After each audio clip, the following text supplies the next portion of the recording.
had. That's why he said he obeyed his father unto death. And that's why God loved him even more.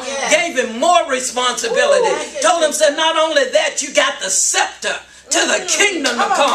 Got crowns of love. You got a crown of peace. You got a crown of this and a crown of glory. And the kingdom is in your hand. My God, hallelujah. When we can prove obedience to our Father, the kingdom is ours and he put it in our hands. That we can go forth and do the different things that he has enabled us to do. You think I could preach? When I got up that first Sunday, I said, oh, Lord, what am I going to say?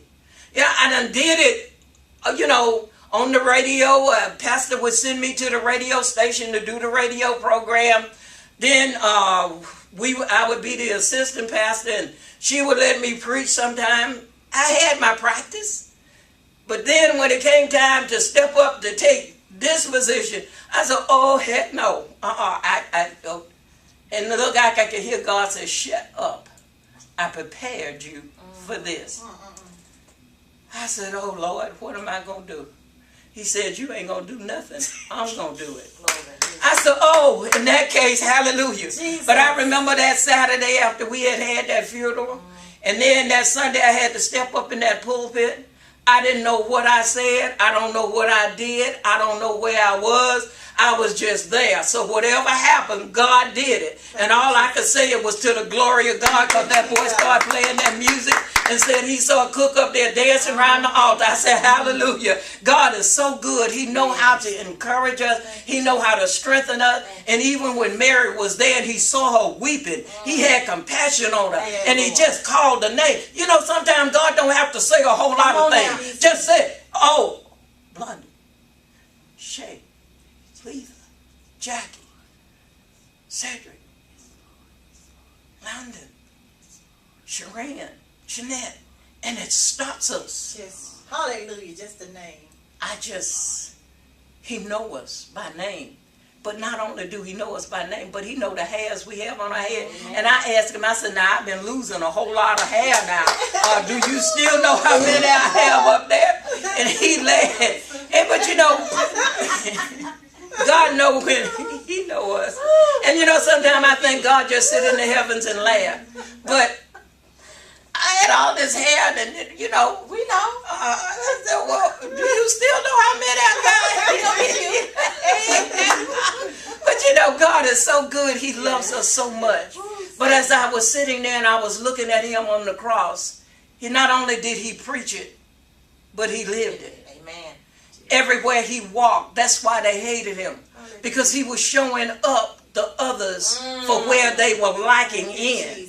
But instead of coming in and getting the teaching, they decided that they wanted to do him harm. And they didn't want to adjust because that was taking them out the limelight.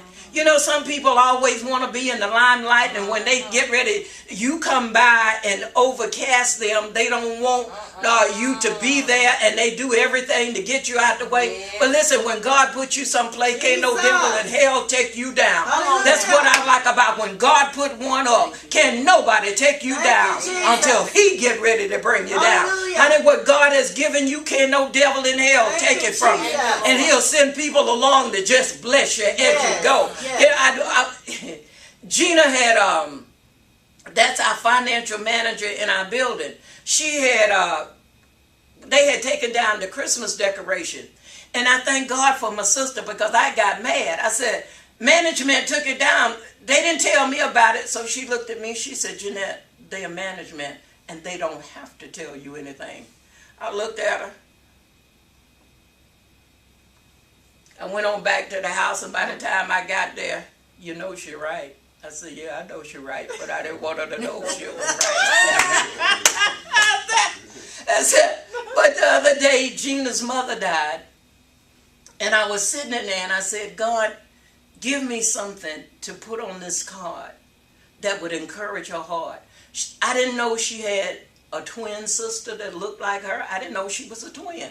I didn't know she had any other sisters. They said she had 2 more sisters and a brother. I did see the brother once while the mother was there. But that woman would go get that van, run upstairs, park it in front, run upstairs, get her mother, put her in a wheelchair, bring her back down, put her in the car, throw that wheelchair in the back of that van, run around and jump in that van and take her to the doctor.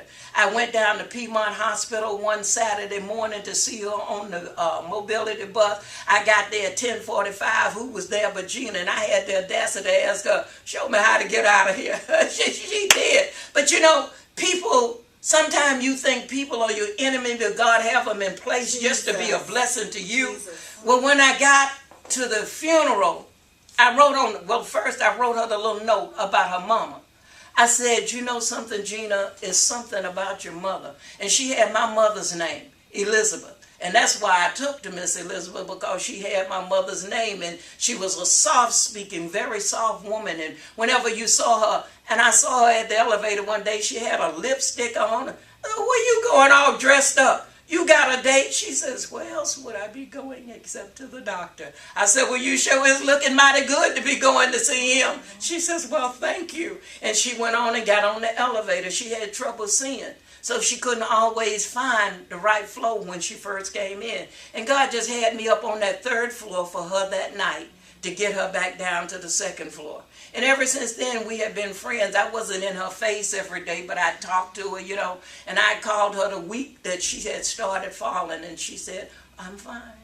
And I told Gina on that little note that I wrote her, I said, your mother, when she called your name, it's like a song, a sonnet of love, because she just, Gina.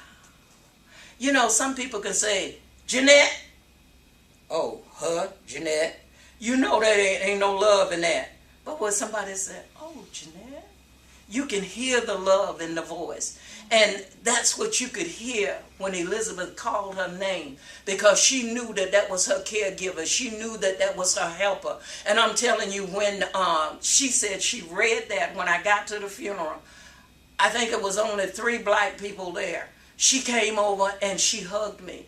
And she laid her head on my shoulder and she said, thank you for that note, because it meant so much to me.